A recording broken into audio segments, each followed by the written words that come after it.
आप सभी को जय मसीह की। मैं अपोस्टल रोहित मसीह एक नए वीडियो में एक मैसेज की नई श्रृंखला में आप सभी को स्वागत करता हूं। आज का जो मेरा विषय है वो है उपवास क्यों।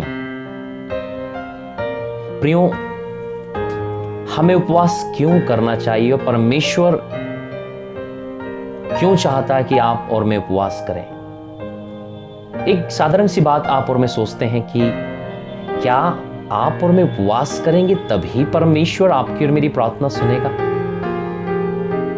प्रियो, मैं आपको बताना चाहता हूं कि आप और मैं परमेश्वर के बेटे और बेटियां हैं।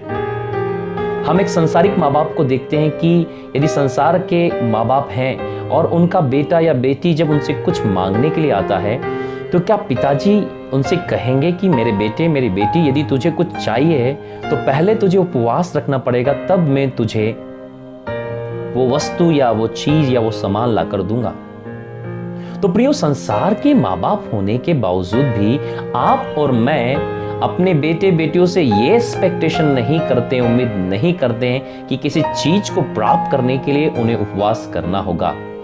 तो फिर आपका और मेरा जो स्वर्गीय पिता है, जो हमारे संसार के माँ बाप से कहीं गुना ज्यादा भला और अच्छा है, तो वो क्यों चाहेगा कि आप और मैं उपवास करें।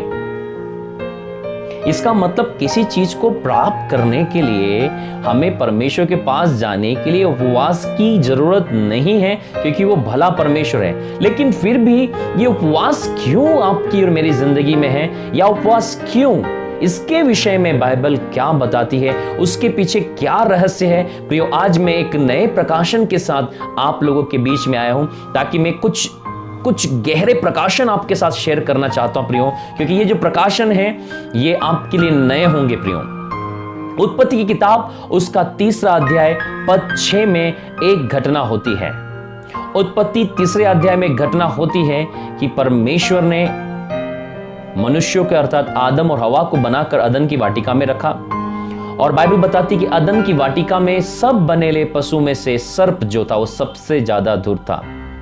और शैतान उस अदन की वाटिका में आता है और हवा को भरमाता है, और शैतान हवा से कहता है प्रियो, उत्पत्ति की किताब उसका 3 अध्याय पद 6 में कहता है, अतः जब स्त्री ने देखा कि उस वृक्ष का फल खाने के लिए अच्छा और देखने में मन भाऊ और बुद्धि देने के लिए चाहने योग्य भी है, तब उसने उसमें से तोड़कर खाया और अपने पति को भी खिलाया। बड़े ही ध्यान से आप सुनिए कि आप और मैं 3 भागों में हैं। आपका और मेरा जीवन 3 भागों में से मिलकर बना है। हमारा जो पहला भाग है वो है आत्मा, दूसरा भाग है वो है प्राण, तीसरा भाग है शरीर। मैं आप लोगों के लिए फिर से कहना चाहता हूं, पहला भाग जो हम वास्तविक में हैं वो है आत्मा। जब आप और मैं कहते हैं मैं स्वर्ग जाऊंगा, तो आपका शरीर और प्राण, मतलब मेरा शरीर और प्राण तो यही रहेगा, लेकिन मैं स्वर्ग जाऊंगा तो ये जाता कौन है, मतलब आत्मा। सचमुच में आप और मैं एक आत्मिक व्यक्ति हैं, आत्मा है। तो पहला जो हमारा भाग है वो है आत्मा, दूसरा भाग है हमारा प्राण जिसमें हमारा लहू है, लहू के अंदर प्राण है, तीसरा भाग है हमारा शरीर जो कि एक कोट के समान है। हमारी आत्मा हमारे शरीर को एक कोट के समान पहने हुए है, क्योंकि बाइबल बताती शरीर मिट्टी और आखिरी में मिट्टी में मिल जाएगा, लेकिन आत्मा परमेश्वर की दी हुई है, परमेश्वर के पास।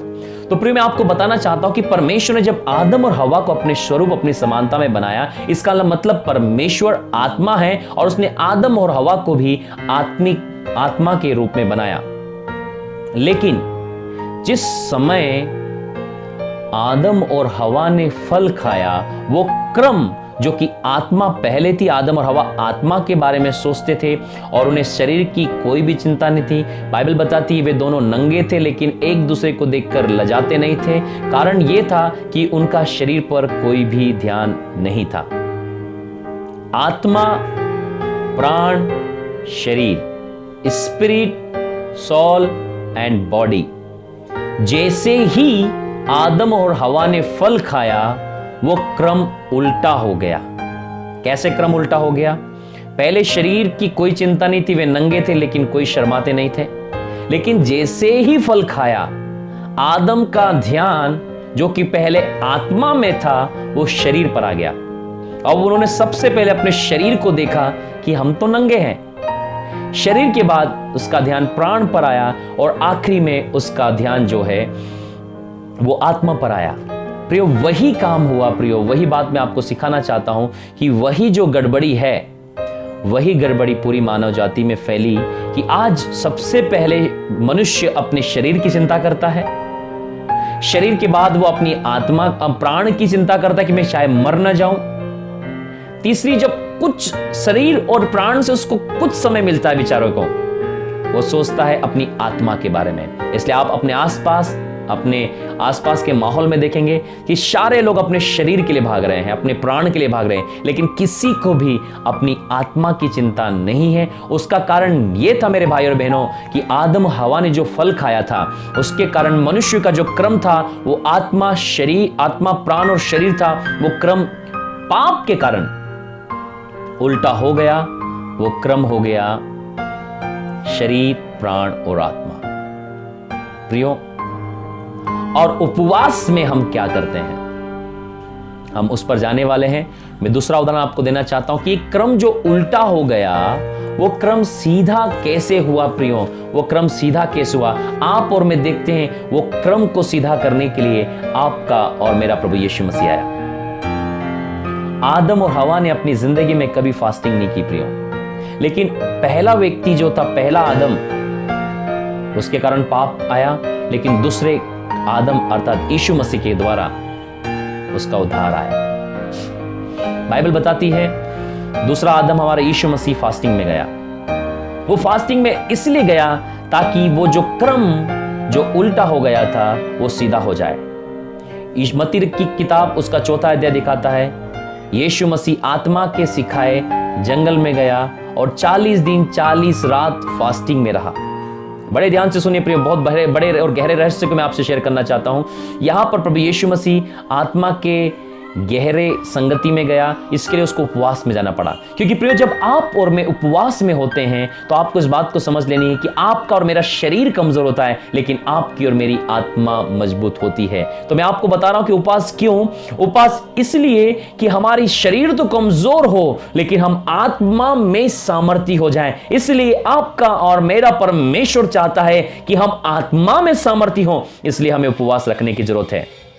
यीशु मसीह को परमेश्वर चाहता था कि यीशु आत्मा में सामर्थी बने, इसलिए परमेश्वर ने, पवित्र आत्मा ने उसको अलाउ किया कि वे 40 दिन की फास्टिंग में जाए। और हम देखते हैं कि जैसे ही उसकी 40 दिन की फास्टिंग खत्म हुई तो जो परीक्षा शैतान ने आदम और हवा के बीच में रखी थी, वही परीक्षा यीशु मसीह के बीच में आई। कि देखते हैं उसने वही क्रम के अनुसार वो परीक्षा की। सबसे पहले शैतान उससे जो प्रश्न करता है वो एक कहता है, यदि तू परमेश्वर का पुत्र है तो इन पत्थरों से कह दे कि रोटियां बन जाए। प्रिय, ये रोटियां क्या दिखाती हैं? ये रोटियां दिखाती शरीर को। हम रोटियां आत्मा के लिए नहीं खाते हैं, हम रोटियां प्राण के लिए नहीं खाते हैं। आप और मैं जो रोटियां खाते हैं वो आपके और मेरे शरीर के लिए है। शैतान जो सबसे पहले परीक्षा लेकर आया वो है शरीर के लिए। शरीर के लिए शैतान सबसे पहले परीक्षा लेकर आया, और यीशु मसीह ने साफ कह दिया कि मनुष्य केवल रोटी से नहीं, लेकिन हर एक वचन जो परमेश्वर के मुख से निकलता है जीवित रहेगा। बाइबल ये बात को इसलिए बताती है प्रियो कि आप और मैं जान लें कि आप और मैं रोटियों से नहीं, लेकिन परमेश्वर के वचन से जीवित हैं। यीशु मसीह उस क्रम को सीधा करना चाह रहा था जो आदम और हवा ने पाप करने के द्वारा उलट दिया था। अब यीशु मसीह उस क्रम को सीधा करता है कि मनुष्य वचन से जीवित रहेगा। इसका मतलब पहली परीक्षा जो थी वो शरीर में थी। शरीर की परीक्षा यीशु मसीह ने पास कर ली। दूसरी परीक्षा हुई कि अपने आप को ऊपर से नीचे गिरा दे। शैतान यीशु को मंदिर के कंगूरे पर लेकर गया और शैतान यीशु मसीह अपने आप को ऊपर से नीचे गिरा दे कि तेरे विषय में लिखा कि स्वर्गदूत आकर तुझे हाथों हाथ उठा लेंगे। यीशु मसीह ने कहा कि तू अपने परमेश्वर यहोवा की परीक्षा न कर।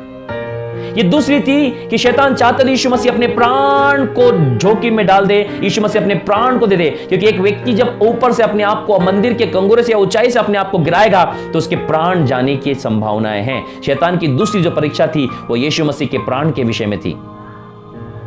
और दूसरी परीक्षा हम देखते हैं, यीशु मसीह ने कहा कि तू अपने परमेश्वर की परीक्षा न कर अपने प्राण के द्वारा, और दूसरी परीक्षा में भी यीशु मसीह ने अपने प्राण की परीक्षा को पास किया। प्रिय, वो आपके और मेरे लिए है।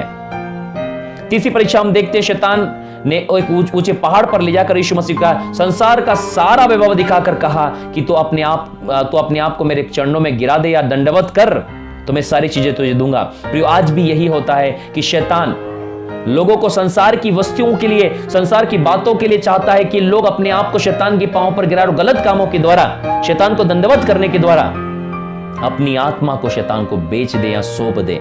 यीशु मसीह के पास ऑप्शन था कि वो अपनी आत्मा को शैतान के पास बेचे या सौंपे, लेकिन यीशु ने कहा कि बाइबल में लिखा है कि तो अपने परमेश्वर का दंडवत कर, अपने परमेश्वर की उपासना कर, अपने परमेश्वर की सेवा कर। और तीसरी परीक्षा जो आत्मा में थी, यीशु मसीह ने उस परीक्षा को भी पास कर लिया, क्योंकि जब आप एक बार अपनी आत्मा को, अपने आप को शैतान को सौंपते हो, इसका मतलब आप अपनी आत्मा को शैतान को सौंप देते हो। और यीशु मसीह ने तीसरी परीक्षा जो शैतान ने उसके सामने आत्मा के विषय में लेकर आई थी, वो तीसरी परीक्षा को भी पास कर लिया। और बाइबल बताती है यीशु मसीह ने जब ये तीसरी परीक्षा को पास किया तो यीशु मसीह ने अपने क्रम को जो उल्टा था वो सीधा कर लिया। और उसके बाद जब यीशु मसीह ने उस परीक्षा को पास किया तो प्रियो, आपका और मेरा जो क्रम उलट गया था वो क्रम सीधा हो गया। आज आप और मैं आत्मा, प्राण और शरीर के अनुसार अपने जीवन को बिता सकते हैं। कि जब एक व्यक्ति यीशु मसीह को अपना उद्धारकर्ता के रूप में स्वीकार करता है तो सबसे पहले वो अपने आत्मा के बारे में सोचता है कि मेरी आत्मा परमेश्वर के साथ है, फिर अपने प्राण के बारे में सोचता है और उसके बाद वो अपने शरीर के बारे में सोचता है। एक वो व्यक्ति जो सबसे पहले अपने शरीर के बारे में सोचता है, प्राण के बारे में सोचता है, उसके बाद जो कुछ समय मिलता है आत्मा के बारे में सोचता है, वो अब भी आदम की मृत्यु की वाचा में जी रहा है, अब भी वो आदम के साथ मृत्यु में जी रहा है। लेकिन एक व्यक्ति जो आत्मा, प्राण और शरीर के बारे में सोचता है, सबसे पहले वो अपनी आत्मा के बारे में सोचता है, उसके बाद वो अपने प्राण के बारे में सोचता है, उसके बाद वो अपने शरीर के बारे में सोचता है, तो याद रखिए वो व्यक्ति अनंत जीवन अर्थात यीशु मसीह की ओर ध्यान करता है। ये कैसे संभव हो पाया, ये क्रम कैसे सही हो पाया? जब आपका और मेरा प्रभु यीशु मसीह उपवास में गया। उपवास क्यों हो मेरे भाई और बहनों? मेरा संदेश था उपवास क्यों। मैंने आपके लिए ये गहरी बातें, ये प्रकाशन क्यों दिए, ताकि आप समझ लें कि परमेश्वर क्यों चाहता है कि आप और मैं उपवास रखें। वो इसलिए कि जब आप और मैं उपवास में होते हैं प्रियो, शरीर कमजोर होता है, शरीर की इच्छाएं और अभिलाषाएं समाप्त होती है, शरीर की इच्छाओं और अभिलाषाओं पर हम नियंत्रण करते हैं और हम अपने आत्मा को मजबूत बनाते हैं, आत्मा को सामर्थी बनाते हैं और हम आत्मा के प्रति संवेदनशील होते हैं कि जब शरीर चुप होता है तो हमारी आत्मा जागृत होती है। तो भाई और बहनों, परमेश्वर की इच्छा है कि आप और मैं उपवास में जाएं। किस लिए? हमारी आत्मा में मजबूती के लिए। हालेलुया। तो मैं विश्वास करता हूं कि उपवास क्यों, ये विषय आपको समझ आया होगा। और यदि आपको समझ में आया है तो आप प्रार्थना के साथ उपवास में बैठें और परमेश्वर आपसे बातचीत करेगा। आप सभी को जय मसीह की। इस संदेश के द्वारा प्रभु आप सबको आशीष दे।